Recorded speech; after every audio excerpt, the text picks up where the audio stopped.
Okay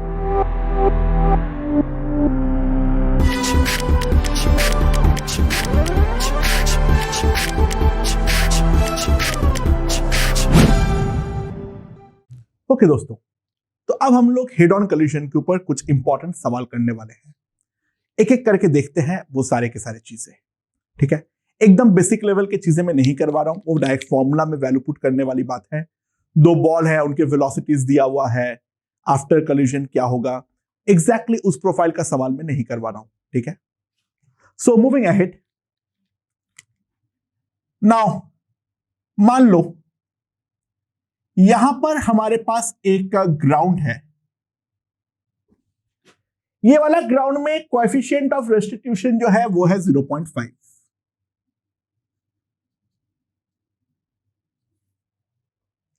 जी इस direction में है 10 metre per second square. Now ground से 2 मीटर ऊपर, ग्राउंड से 2 मीटर ऊपर एक बॉल को मैंने प्रोजेक्ट किया with a velocity of u। ठीक है, और यहां से टकराने के बाद ये फाइनली 4 मीटर हाइट पर पहुंचता है। फाइनली 4 मीटर हाइट पर पहुंचता है। ठीक है, तो सवाल यहां पर यह है, find the value of u।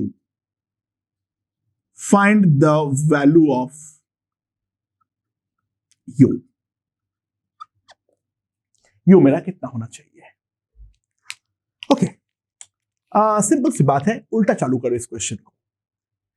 Finally इसको अगर 4 मीटर पर पहुंचना है तो आफ्टर द कोलिजन जो रिबाउंड होना चाहिए वो मेरा वेलोसिटी v से होना चाहिए।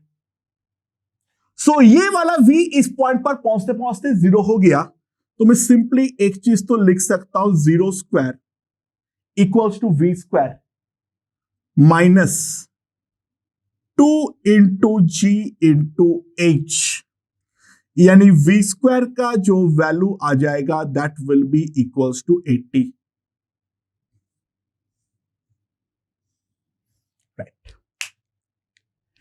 एंड v स्क्वायर का वैल्यू अगर 80 है 4 मीटर पे पहुंचने के लिए, तो सिंपल सी बात है, ध्यान देना यहां पर क्या है मेरे पास, ये अगर 80 है जहां से वो रिबाउंड किया है, तो जब ये टकराया था तो तब अगर वेलोसिटी था v0, तब इसका अगर वेलोसिटी था v0। सो दोस्तों मैं एक चीज तो लिख सकता हूं, v will be equals to e v0, यानी v0 का जो वैल्यू होना चाहिए, e है 0.5, that will be equals to 2v। so v0 square का जो वैल्यू है, v0 स्क्वायर का जो वैल्यू है that is 4v square, that will be equals to 320, right? सो अब क्या है, अब क्या है, जो हमारे पास यहां से u और v0 के बारे में अगर मैं देखता हूं, तो u square plus 2 into g into 2 that will be equals to v0 square. इस पॉइंट पर इस पॉइंट पे सोचते हुए, सो u स्क्वायर जो आएगा that will be v0 square minus 40, that is equals to 280। तो u जो मेरे पास आएगा that will be equals to under root 280 metre per second.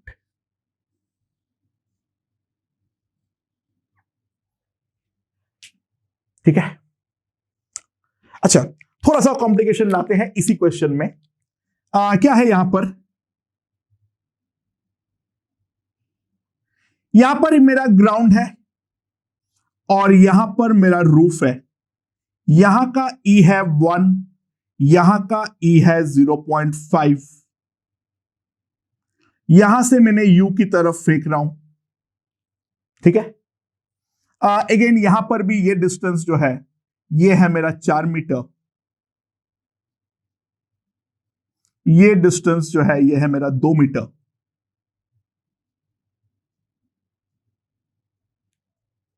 ठीक है, बाकी सब कुछ कंडीशन सेम है। तो ये बोला है इस बार, the ball just reaches, the ball just reaches the roof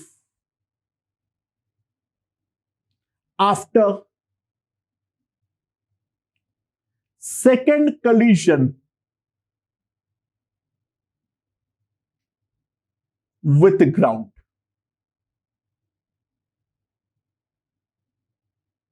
The ball just reaches the roof after the second collision with the ground. तो सवाल यह है, फाइंड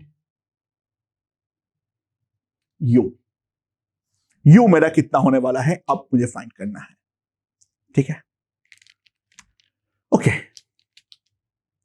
नाउ लेट्स सी यहां पर क्या होने वाला है। ध्यान देना, यहां पर जो हमारा बॉडी है, लास्ट से चालू करता हूं, ये आखिरी बार जब पहुंचा है, ये आखिरी बार सेकेंड बार हिट करने के बाद जो हमारा वेलोसिटी से ऊपर प्रोजेक्ट हुआ है v2, जिससे वो जस्ट ग्राउंड पे रीच करे, वो v2 डेफिनेटली √80 होगा।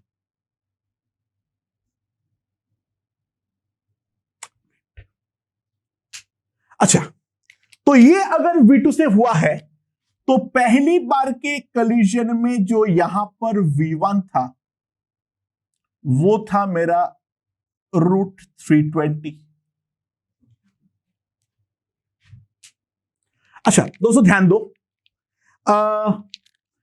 जो फर्स्ट बार का कलिजन हुआ था, ये बात समझ में आया ना क्या बोल रहा हूं? v1 से कोलाइड किया, फिर v2 से √80 से गया, तो ये सेकेंड कलिजन का सिनेरियो है।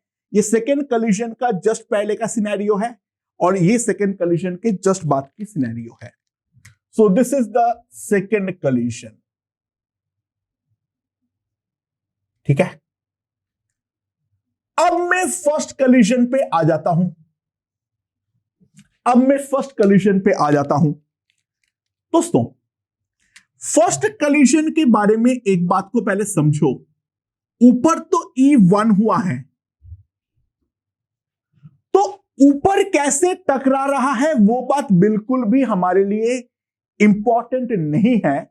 सो ऊपर कैसे टकरा रहा है वो बात अगर हमारा इंपॉर्टेंट नहीं है दोस्तों, तो इन दैट केस एक चीज मानते हो या नहीं, क्योंकि यहां से टकराने के बाद ऊपर गया, वापस टकरा के v1 √320 से हमारा ये आया था।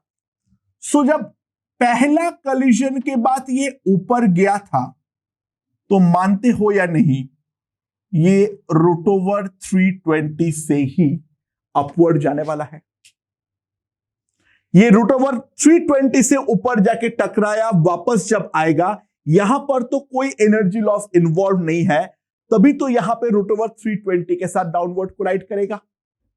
यानी जो पहला अपवर्ड मोशन हुआ था वो √320 से हुआ था।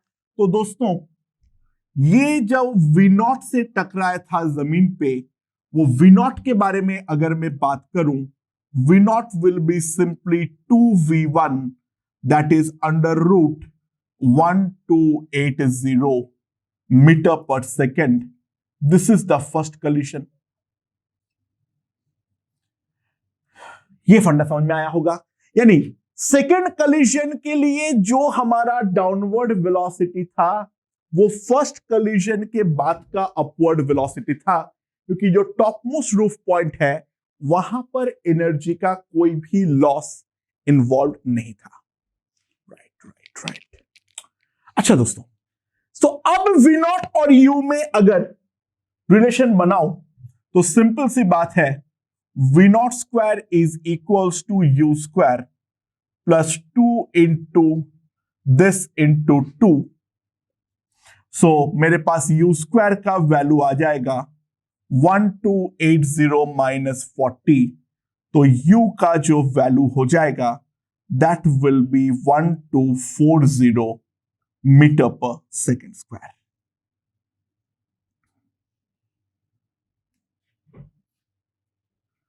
ओके, आई होप मेरे ख्याल से ये चीज समझ में आया होगा। ये मेरे पास इनिशियल वेलोसिटी u आ गया है, तो कुछ भी आ सकता है, कितने बार भी कोलाइड करवा सकता है, उसमें केवल कैलकुलेशन के कॉम्प्लिकेशन बढ़ने वाला है, बाकी कोई डिफरेंस जो है वो डेफिनेटली हमारा नहीं होने वाला है। राइट, चलो अगला क्वेश्चन देखते हैं। अगले क्वेश्चन में क्या बोला है? क्वेश्चन सिमिलर है। यहां पर एक मैंने बॉल को छोड़ दिया,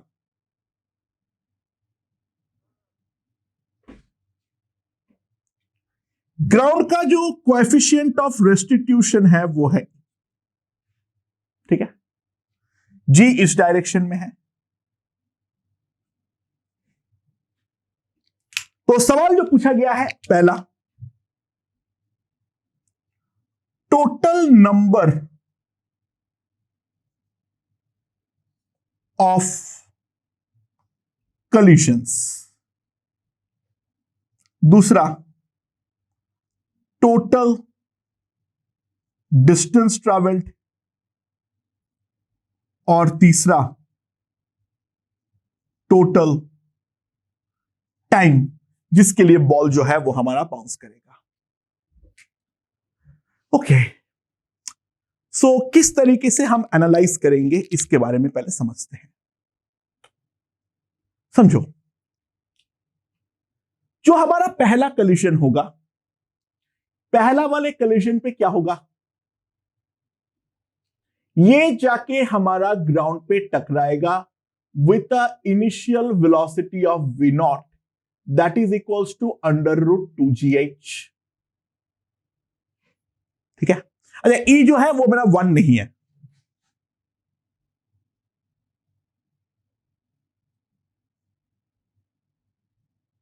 ठीक है,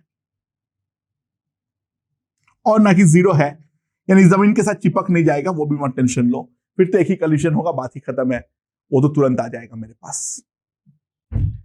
v नॉट जो है वो है मेरे पास √2gh, ठीक है, इतना वेलोसिटी से आएगा, और t के लिए देख लो h इक्वल्स टू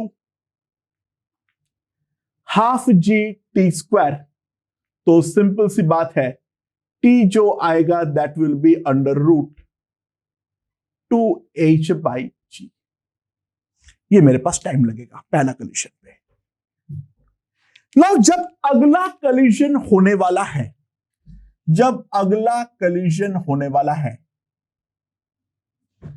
वो क्यों होगा अगला कलिशन? क्योंकि जैसे ये v नॉट से नीचे आएगा तो ऑब्वियस सी बात है ये v नॉट से मेरा ऊपर जाएगा।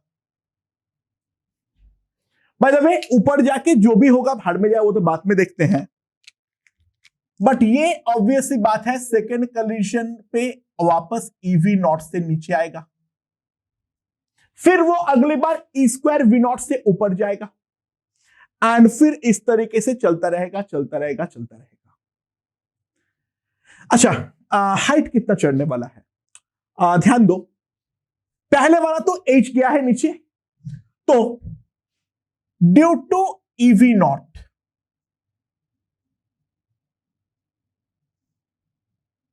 ड्यू टू v नॉट क्या होगा,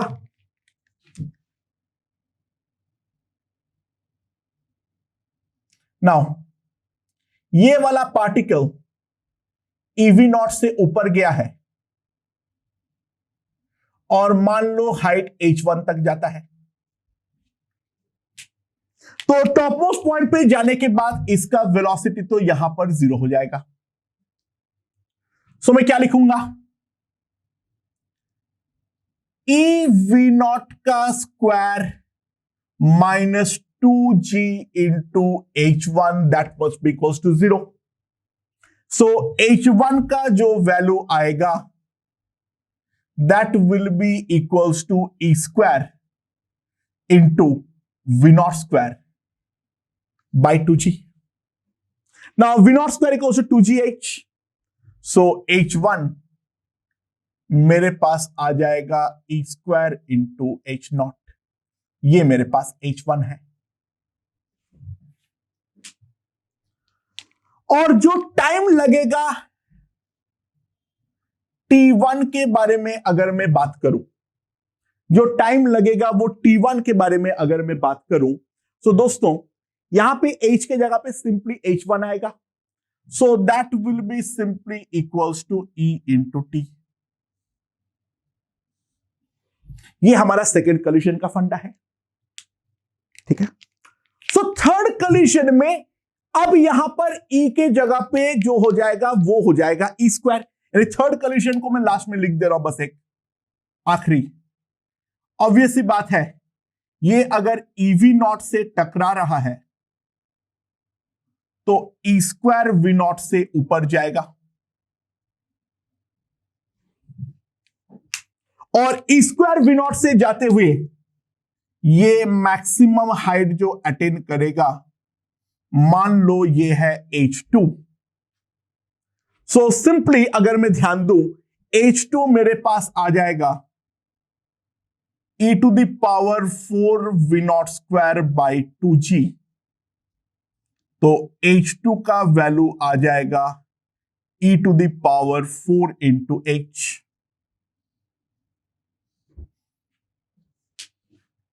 ठीक है, समझ में आया? राइट। और जो टाइम लगेगा t2, that will be e into t1, that will be equals to e square into t, so on and so forth, चलता रहेगा।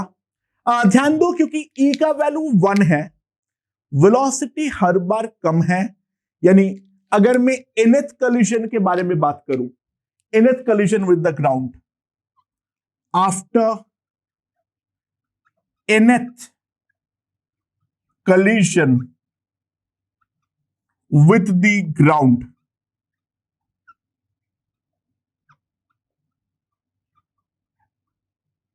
बात को समझो। फर्स्ट कॉलिजन पे बात वेलोसिटी कितना हो जा रहा है, ईवी नॉट। सेकेंड वाले की बात कितना हो जा रहा है, e square v not. Velocity is equals to e to the power n into v naught, and stop होने के लिए फाइनली इसको 0 होना पड़ेगा। तो दोस्तों e क्योंकि लेस देन 1 है, as e is less than 1, as n tending to infinity, v tending to 0, so simple सी बात है, total number of collisions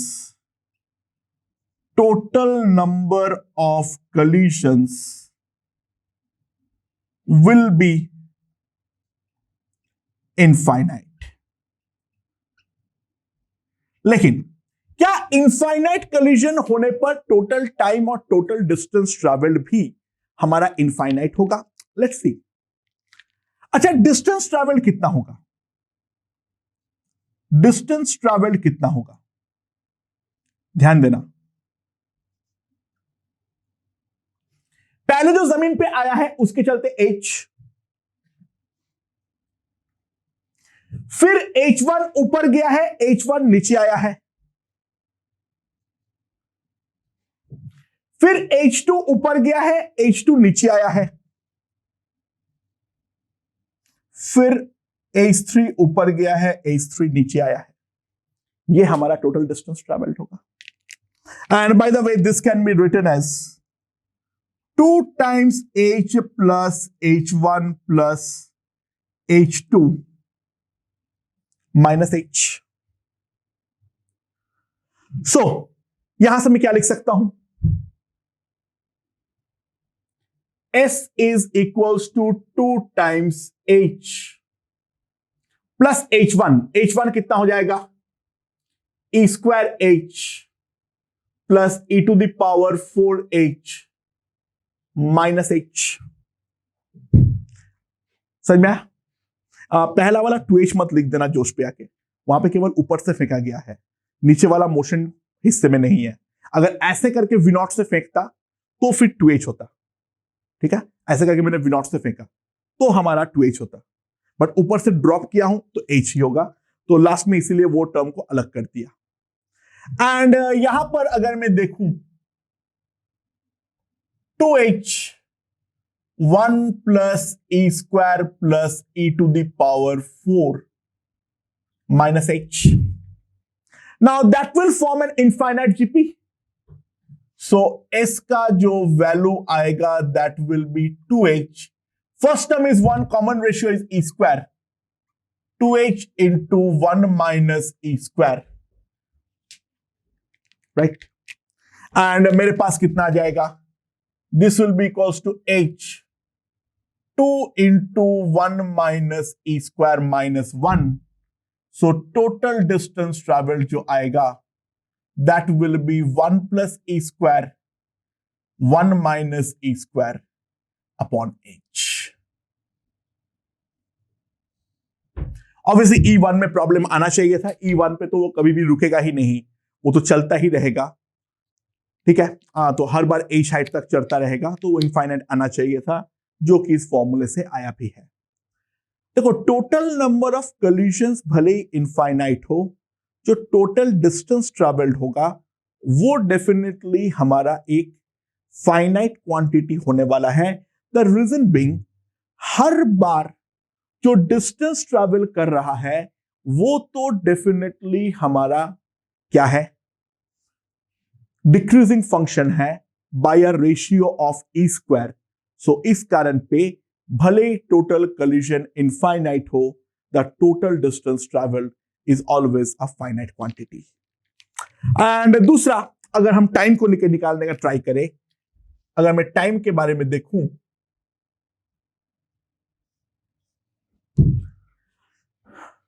total time को अगर मैं टी नॉट बोलता हूं, वो है पहला वाला गिरने का टाइम t प्लस 2t1, ऊपर जाने के लिए t1, नीचे आने के लिए t1 plus 2t2 plus 2t3 dot dot dot,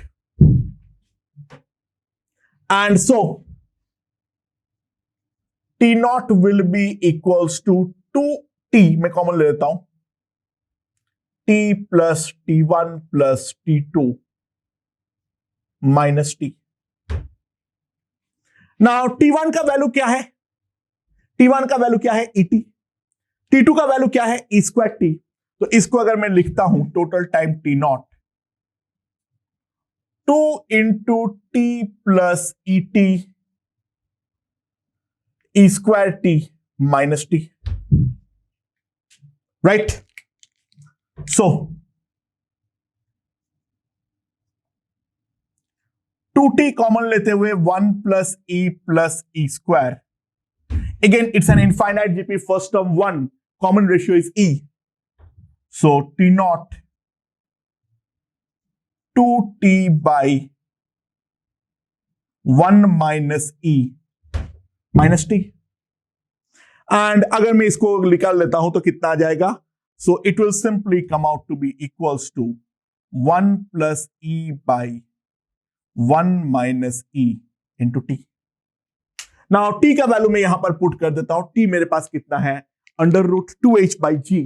सो जो टोटल टाइम होगा वो भी एक फाइनाइट क्वांटिटी है, that is 1 plus e by 1 minus e into under root 2h by g. That will be the value of t naught. That will be the value of t naught, जो total time जिसके लिए ball हमारा collide करेगा, तो वो time हमने निकाल लिए हैं। तो ध्यान देना, नंबर ऑफ कोलिजन्स इनफाइनाइट है, बट जो टोटल डिस्टेंस ट्रैवल्ड है और जो हमारा टोटल टाइम है मोशन का, दोनों एक फाइनाइट क्वांटिटी है। हाँ, बट हिट जो करेगा जमीन को वो हमारा इनफाइनाइट पर करने वाला है। ओके